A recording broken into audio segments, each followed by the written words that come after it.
Funeral home cleaning. Several years ago, I was working in juvenile corrections in eastern Kentucky. My best friend, let's call her Jennifer, had her own cleaning business, and one of the clients was a funeral home. There were two funeral homes that Jennifer cleaned, and both were very busy. Of course, you can't clean a funeral home while they're open, so you would have to wait until night. I don't know if you've ever been to a funeral home after hours, but they are fairly spooky. Late one night, I happened to be in my office preparing for an upcoming audit. It was 1 a.m, so I really had no business being there, but back in those days I was single and working 80 hours a week and getting paid for only 40. That was one of the disadvantages of being management and being salary. Anyways, I received a panic call from Jennifer, and it was hard for me to understand her at first. I was afraid that something had happened to her. She finally calmed down and told me that she was at the funeral home and to come quick. Fortunately, that particular funeral home was very close by. I made it to the funeral home in record time. It was 1 a.m. in a fairly small area, so there was no one around to get in my way. Jennifer and one of her employees met me outside, which I found odd. Jennifer was afraid that there was someone in the funeral home that was messing with them. Jennifer and her employee had taken a break and were sitting on a couch that faced the two restrooms. Both of these restrooms had been cleaned and the lights on. While sitting on the couch chatting, they both saw the lights in the men's restroom go out. Figuring the light bulb went bad, Jennifer went in to change it. When she entered the restroom, the light switch had been turned off. I know what you might be thinking. Maybe it was one of those motion lights and the lights went off due to them sitting still. I can tell you, that type of innovation takes its time getting to places like where I'm from, and they still do it the old-fashioned way. The wall switch is the only way the lights are controlled in that building. Thinking that it had to be a ghost, Jennifer called me to come see what was going on. I was convinced that it was someone in the building who was up to no good. Well, I covered every inch of that funeral home, including the area where the bodies are prepared for the funerals. I will never go back in one of those rooms again. I found no one in the building. I ended up staying the rest of the night and helping Jennifer with the cleaning. That same night, I was in the lounge area of the funeral home vacuuming. I had moved out all the tables and chairs and was in the center of the room with my vacuum. All of a sudden, I felt 3 sharp tugs on the barn coat that I was wearing. I turned around real quick to see no one around. There was no way that anyone could have tugged on my coat and made it out of that room without me seeing them. After that night, I ended up going with Jennifer to the funeral home to clean each week. We would hear things or see something out of the corner of our eyes, but nothing like we experienced that night.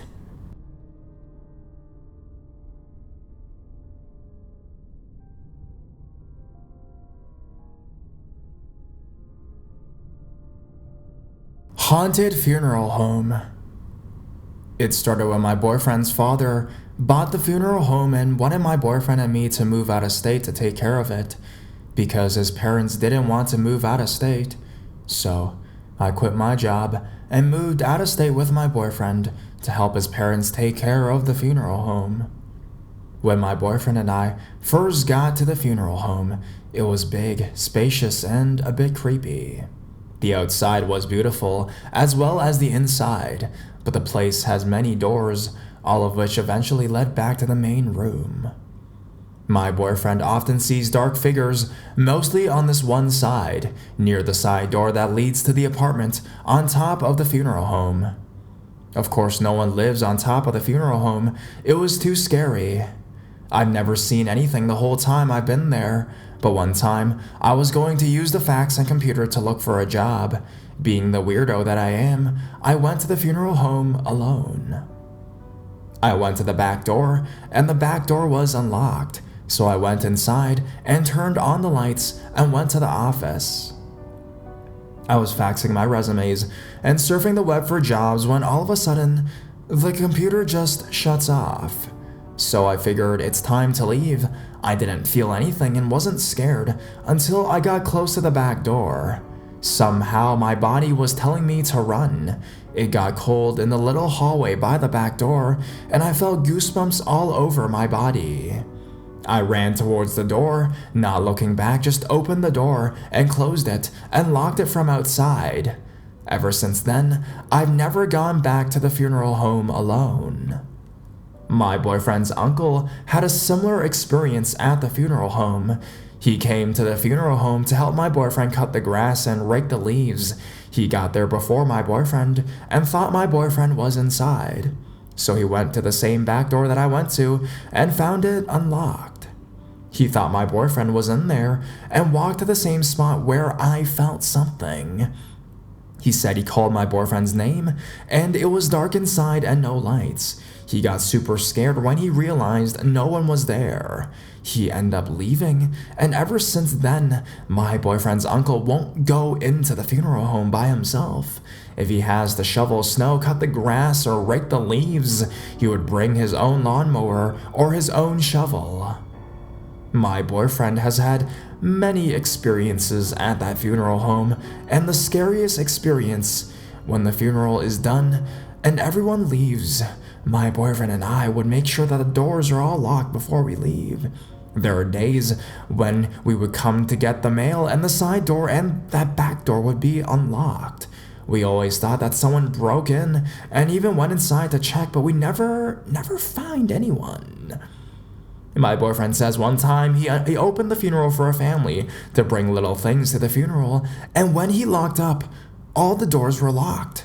He said he went to the side door and somehow it was unlocked. He said hello, and someone with a male voice answered him back saying hello to him too.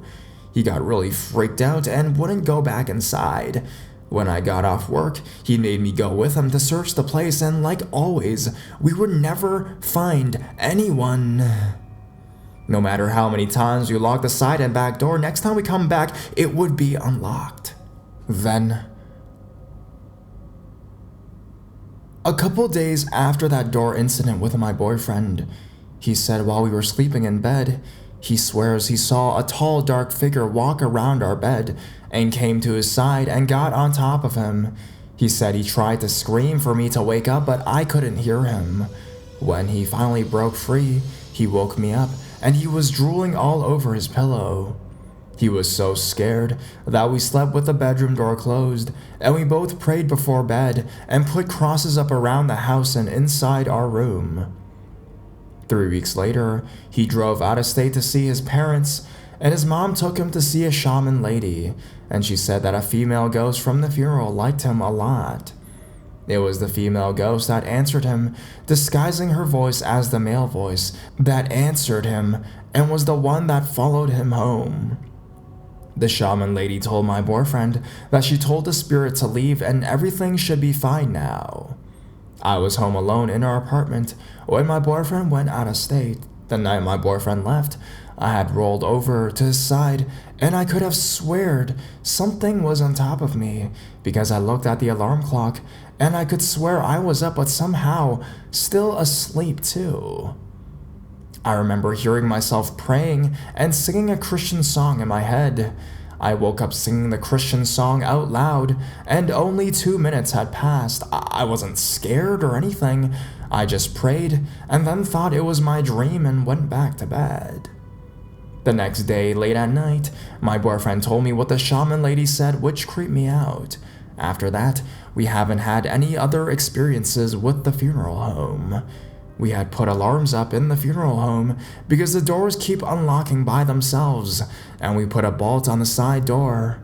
So even if it unlocks, no one can get in. I doubt anyone would want to come in. I'm just so glad when his parents decided to sell the funeral home. I can't see ghosts, but my boyfriend seems to attract them and he can see them. I will have to write about our apartment that we live in now in my next story. Hopefully, I'll have it up before we move out in September.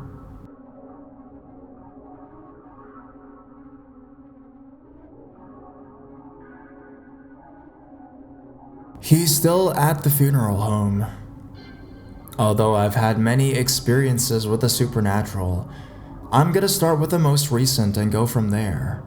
To give you some background information, I work in a funeral home as an administrative assistant in Kirtland, New Mexico.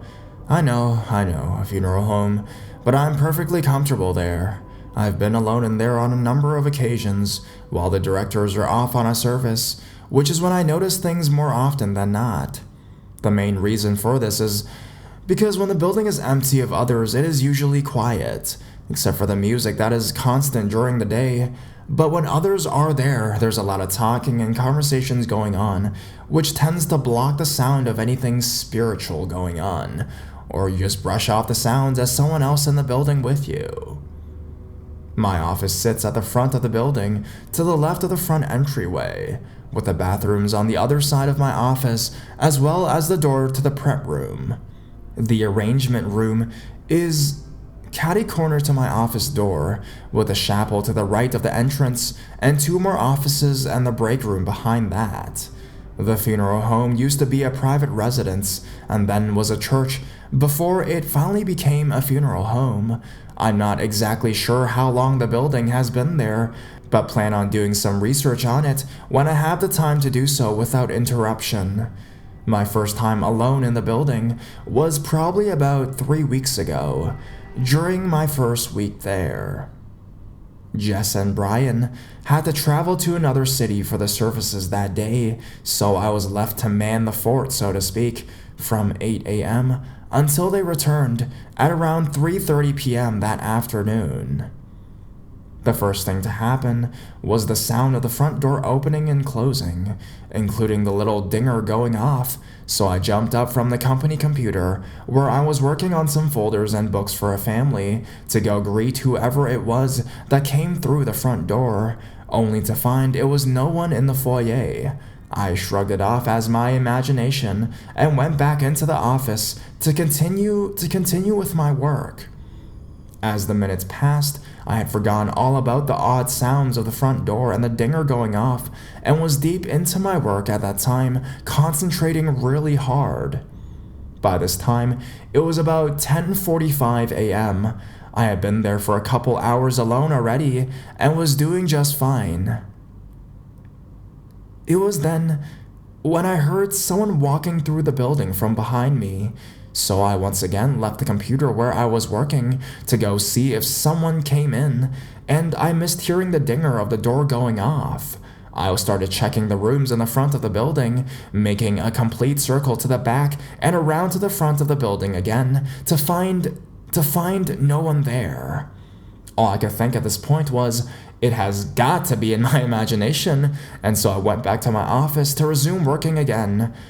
About 10 minutes or so had passed by this time, and it was probably around 11 a.m. This time, I felt a tap on my shoulder. I turned to look and no one was there yet again. I said out loud, "Hello, can I help you with something? Are you curious because I'm new here? Or are you wondering if I can tell you that you're here?" I didn't get an answer, much as I would have liked one, just to know for sure that I wasn't losing my mind. But the activity stopped after that. Well, for the rest of the day anyways. Whoever or whatever is there in that building isn't harmful, or I would have felt very uncomfortable there alone, I'm sure. I have talked to Jess about it, which has been there for 3 years now, and she admits that she has had some experiences there as well, but never anything harmful, just more curious than anything.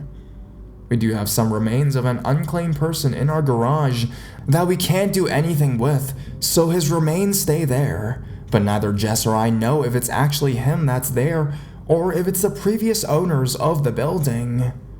What I've done though is, when I enter the building, if no one's in the front entryway or close by, I say hello Teddy, as a just in case. In fact, he is the one who remains in our garage. If it's not him, I'm sure that eventually whoever it is will let me know in some way, and I'll change my new habits, I guess. Until then, I like to think it is Teddy, and he's just looking for some acknowledgement to the fact that he is who he is. I do realize that this could be my imagination, or even what could be chalked up to my nervousness of being alone in a funeral home. However, I myself do not believe this is the case, since I've never felt uncomfortable there since beginning my job there, or even before obtaining the job itself. Thank you for all the chance to submit one of my stories, and comments are welcome, as long as they aren't mean. I hope to post more of my stories soon.